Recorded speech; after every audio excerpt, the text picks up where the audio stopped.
১৮২০ চনতেই স্থাপন হোৱা আমাৰ এই খনাগড় কমাৰ গাঁৱৰ নামঘৰভাগি পোনপ্ৰথমবাৰৰ বাবে আমি অবিৰত ভাগৱত পাঠ অনুষ্ঠানভাগি অনুষ্ঠিত কৰিছোঁ।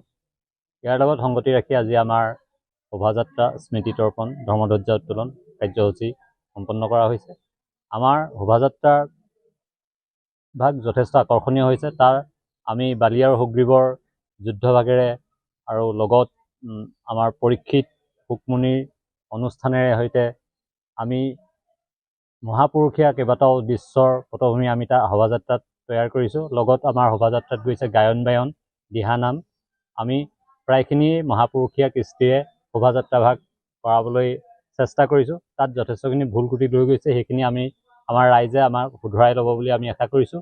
তাৰোপৰি আমি আজি 9 দিনীয়াকৈ ভাগৱত পাঠ কাৰ্যসূচী বিশ্বশান্তি উপলক্ষে অনুষ্ঠিত কৰিছোঁ।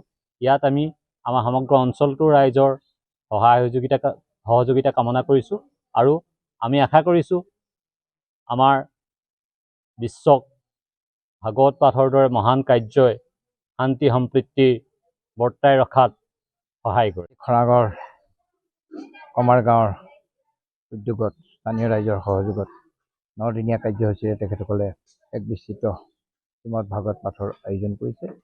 এই পাঠভাগিৰ শুভাৰম্ভণিতে মূল তোৰণৰ দায়িত্ব আমাকে অৰ্পণ কৰিছিল।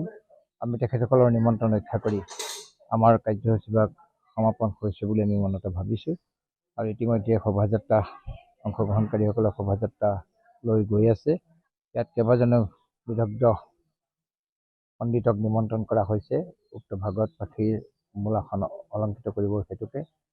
আৰু ইয়াত লগতে সহযোগী পাঠকীসকলে ইয়াত অংশগ্ৰহণ কৰি আমাৰ এই অনুষ্ঠানভাগ সুফল ৰূপায়ণ কৰিব বুলি আমি আশাবাদী হৈ